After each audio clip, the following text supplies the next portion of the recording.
There are nights in the NBA when everything feels ordinary, and then there are nights like this one, nights that make the entire basketball world stop, stare, rewind the highlight again and again, and ask the same burning question.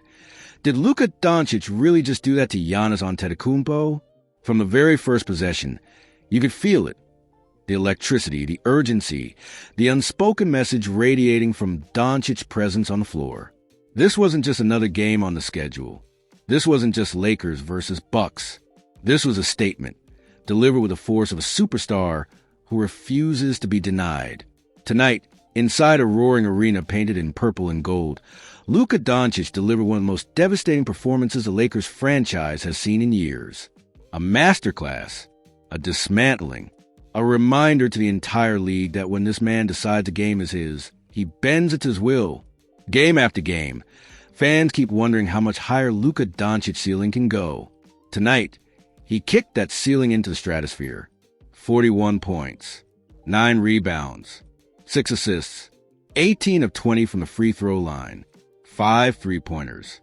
But the numbers, as staggering as they are, don't fully capture the feeling of watching it unfold live.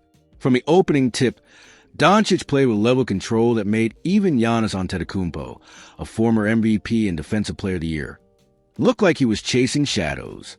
Every change of pace, every step-back three, every contact finish at the rim, Doncic operated like a man conducting a symphony, while Milwaukee tried desperately to keep up.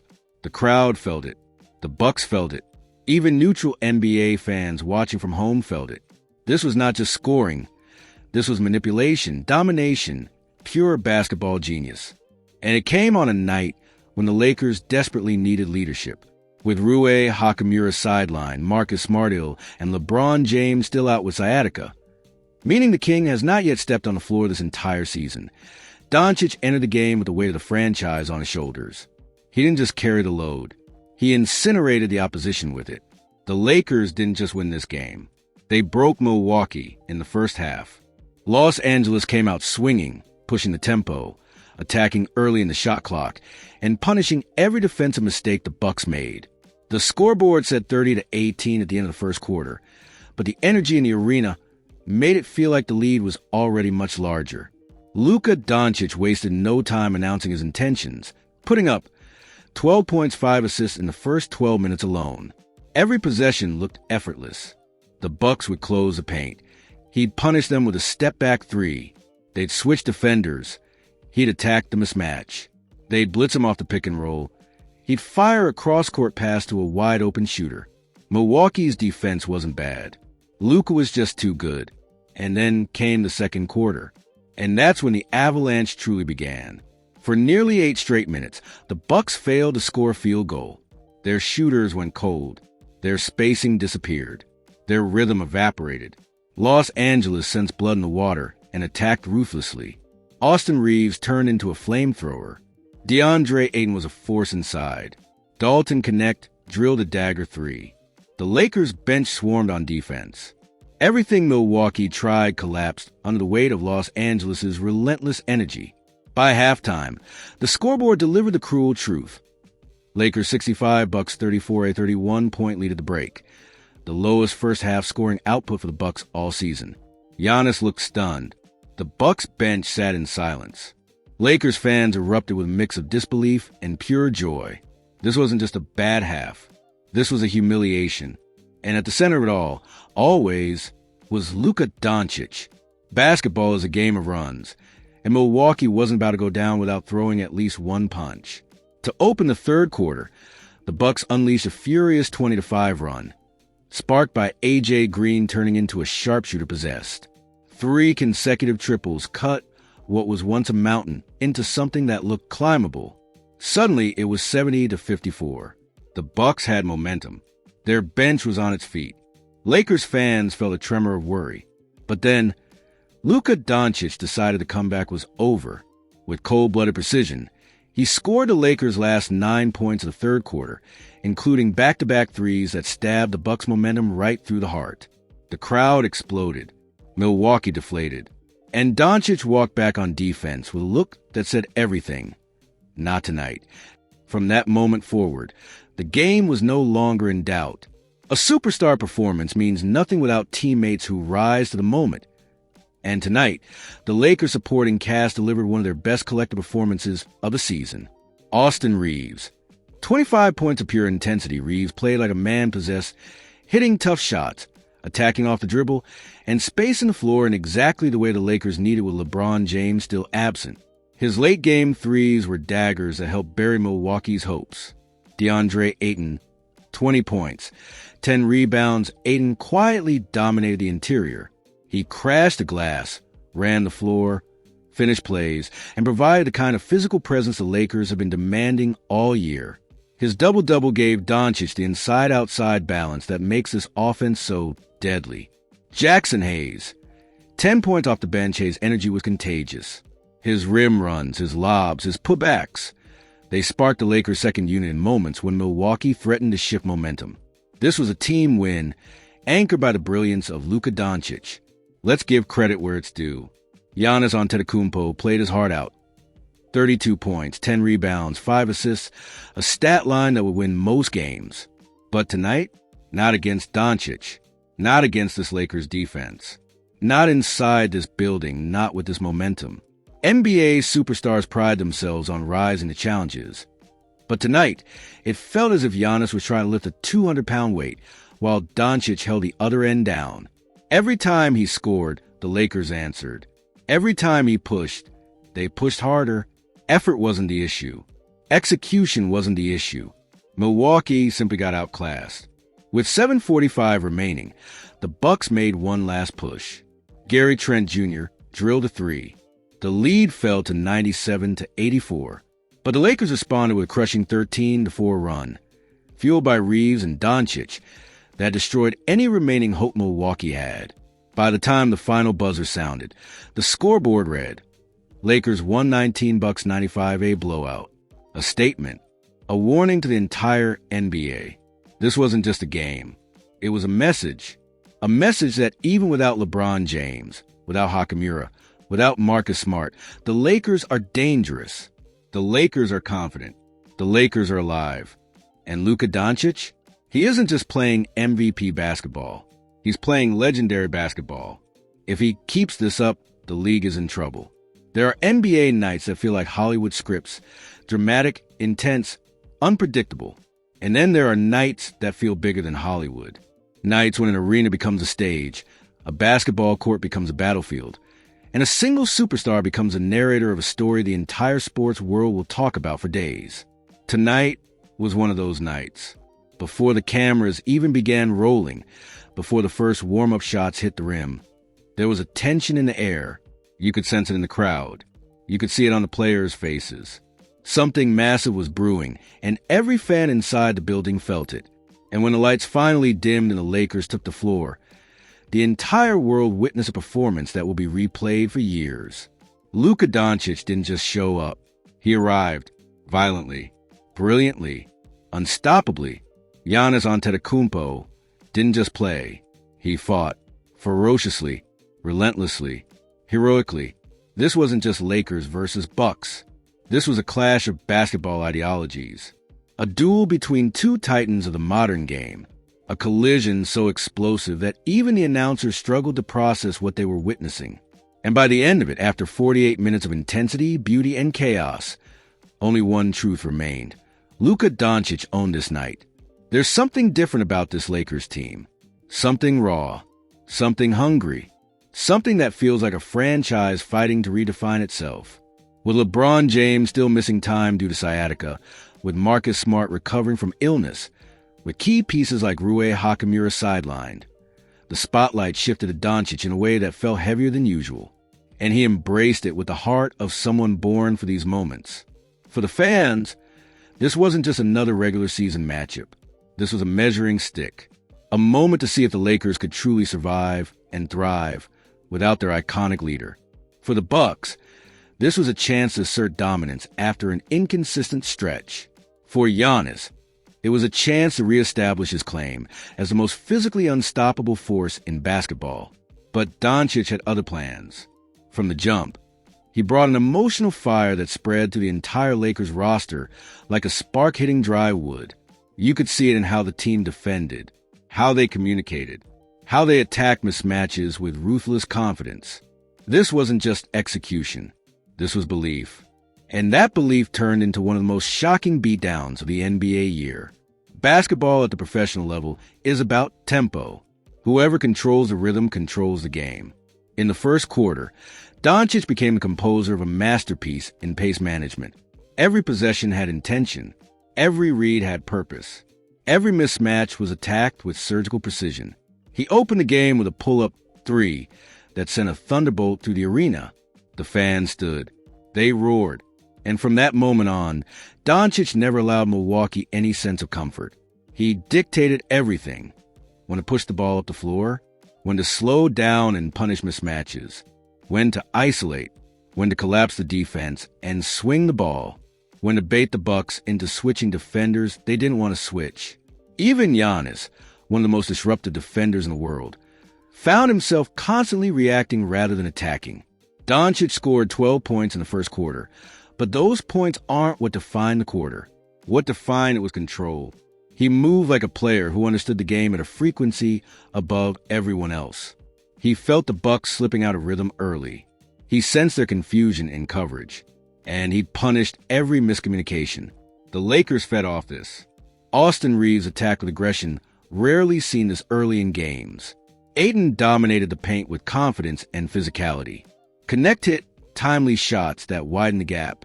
The bench brought energy like a team on a mission.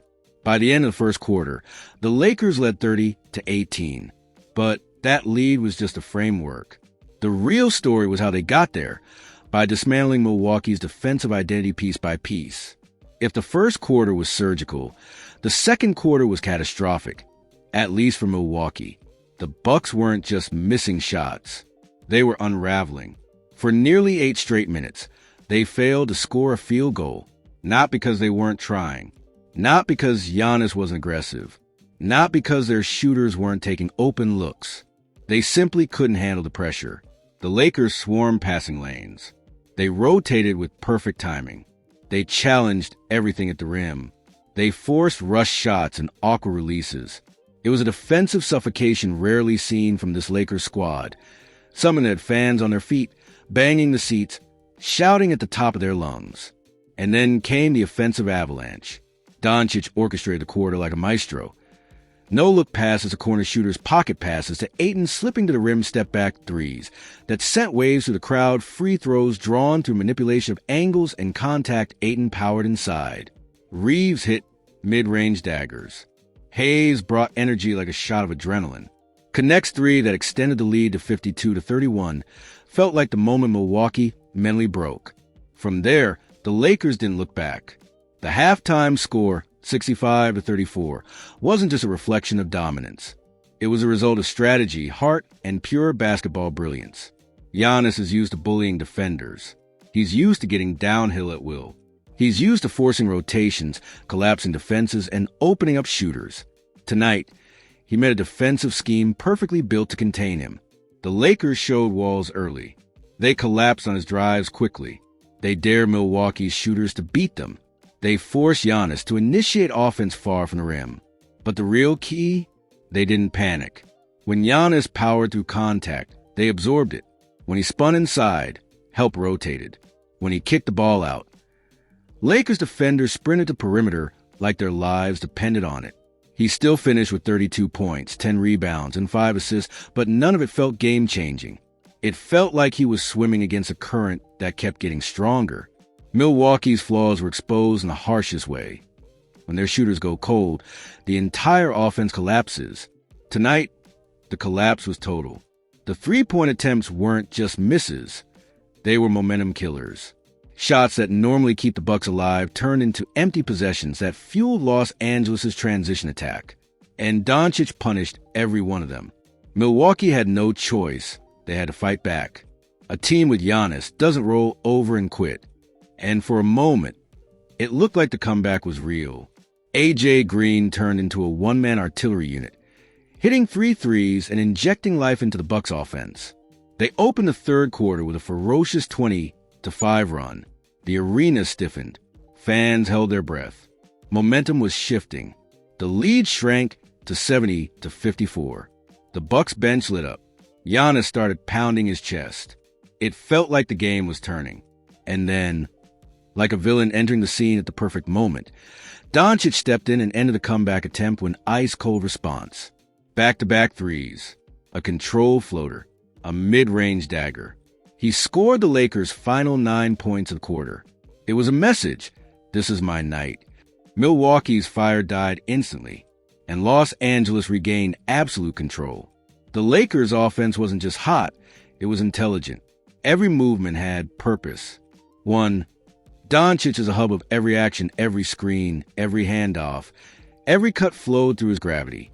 Milwaukee constantly found themselves out of position. 2.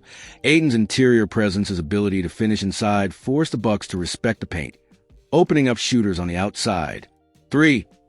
Reaves' versatility, he attacked mismatches relentlessly, especially when Milwaukee switched small defenders onto him. 4. Floor spacing connect. Reaves, Hayes, all space the floor beautifully. 5. Free throw mastery 34-33. The Lakers punished every foul, every reach-in, every moment of frustration from Milwaukee. This wasn't just talented basketball. It was smart basketball. Some games make you appreciate basketball. Some games make you fall in love with it again. And then, rare as they are, there are games that make the entire sport feel like it belongs to one man. Tonight, the NBA belonged to Luka Doncic. Not because he scored 41. Not because he dismantled a championship contender. Not because he outshined a generational force like Giannis Antetokounmpo. But because he made the game look like something he invented. There was a moment, early, subtle, easy to miss, when Doncic crossed half court, slowed down the pace, scanned the floor, and smiled. A smirk, almost unnoticeable, but the kind of smirk that tells you he understands something nobody else does. And then he went on to prove it for the next 48 minutes. Tonight wasn't just Lakers versus Bucks. It was a lesson, a warning, a statement, and above all, a spectacle. If the NBA had chapters, this game would have one of its own. NBA arenas get loud, but there's a very specific kind of noise, a vibration more than a sound. That happens only on nights when something historic is unfolding. Tonight, that vibration started early. You could feel the anticipation shaking the building, from the upper bowl to the courtside seats filled with celebrities holding their breath. Fans weren't just watching. They were participating. Every Doncic step back forced a gasp. Every Ayton slam made the arena quake. Every Reaves bucket sparked an eruption of disbelief. Every defensive stop turned the crowd into a roaring storm. Los Angeles didn't just want to win. They needed something to believe in. And tonight, they believed in Luka. With LeBron James still absent, with Hachimura unavailable, with Marcus Smart watching from the sidelines, fans needed a hero. What they got was a phenomenon. Let's rebuild this game from the inside out. Not just with plays, but with emotion, strategy, and the human pulse behind every possession. Milwaukee entered the game expecting a battle. Instead, they walked into a chess match they were unprepared to play. From the jump, Doncic seized a rhythm. He slowed the game when Milwaukee wanted to run. He sped up when they hesitated. He attacked mismatches ruthlessly. He manipulated their defensive rotations like he had read their scouting report backwards and forwards, and then rewritten it. He wasn't just scoring, he was predicting. Giannis switched onto him, step back three, Brook Lopez in drop coverage, mid-range floater, double team at the top of the key, cross-court dart to Reaves, a late rotation from Beasley, drive, contact, foul, free throws. The mastery was overwhelming.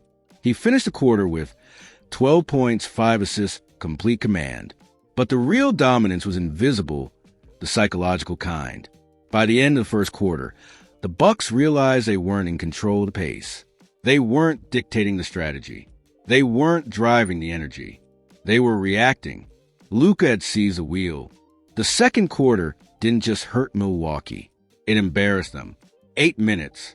8 long minutes with no field goals. Every shot felt heavy. Every possession felt suffocated. Every attempt to reset rhythm fell flat. The Lakers' defense was vicious. Ayton walled off the paint. Reaves disrupted passing lanes like a veteran. Hayes brought energy that swallowed Milwaukee's second unit alive. Connect spaced the floor perfectly and forced the Bucks to overreact. But the engine was still Doncic. He dictated spacing like a coach. He anticipated traps like a veteran. He punished late switches like a mathematician, solving a simple equation. And every time Milwaukee looked like they might breathe, Luka took the oxygen away. Reaves' confidence soared. Ayton's aggression intensified. The Lakers bench fed off the momentum like wolves.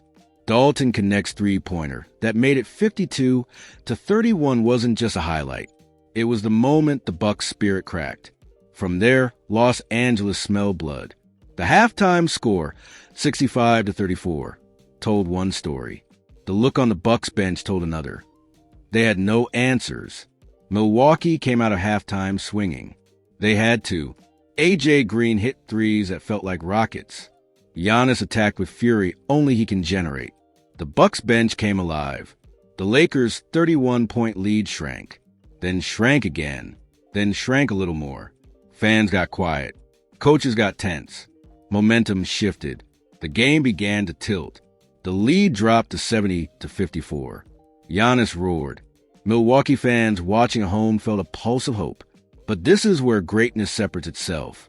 When the pressure built, when the comeback gained steam, when the arena held its breath, Luka Doncic closed the door, and he slammed it shut. Back-to-back threes. A vicious floater. Another cold-blooded finish. He scored the Lakers' final 9 points of the quarter. The Bucks' fires went out. The momentum died. The threat evaporated. The Lakers walked into fourth with confidence burning through the floorboards. There wasn't one play. There wasn't one shot. There wasn't one dunk. The turning point was psychological. It happened when Milwaukee looked energized during their run, ready to cut the lead to single digits. And Doncic responded with a calm, almost casual three-pointer right over Lopez's outstretched arm. He didn't celebrate. He didn't yell. He didn't pump his fist. He just jogged back on defense like it was nothing. But for Milwaukee, that shot was everything. You could see it. The shoulders slumped. The defensive intensity dipped. The confidence evaporated. That shot, that moment, was the emotional death blow. And the Lakers rode that shift all the way to victory. Austin Reaves played like someone who had something to prove. And tonight, he proved plenty. He hit tough shots. He made intelligent reads. He complimented Doncic with perfect spacing. He attacked mismatches with confidence. His 25 points weren't just numbers. They were responses. Whenever Milwaukee made a push, Reaves answered. Whenever the Lakers needed someone to step up, Reaves stepped forward. His late-game threes were daggers. His drives were fearless. His rhythm was unstoppable. Reaves didn't just play well. He played with purpose. DeAndre Ayton's performance was exactly what Lakers fans have been begging to see. With 20 points, 10 rebounds, relentless energy, Ayton looked like a man who wanted to send a message. He battled inside. He finished through contact. He cleaned the glass. He provided defensive presence and offensive balance. On a night Milwaukee desperately needed interior dominance, Ayton took it away completely, and the Lakers' offense feasted because of it. With 7:45 remaining, the Bucks cut the lead to 97-84. One more push, one more run, one more spark. But the Lakers snuffed it out with a 13-4 counterpunch. Reaves hit big shots. Doncic dissected the defense. The bench locked in defensively. By the final buzzer, Lakers 119, Bucks 95, a demolition. A statement. A night that shifts narratives. This game changes things. For the Lakers, it proves they can thrive without LeBron. It proves Doncic can be the face of the franchise. It proves their depth is real. It proves their identity is emerging. For the Bucks, it raises serious questions. It exposes weaknesses. It reveals dependency on rhythm shooters. It shows defensive inconsistency. For the NBA, it places Doncic at the forefront of the MVP conversation. It sends a warning. It elevates the Lakers' trajectory. It shifts power dynamics in the West. This was not a normal game. This was a message.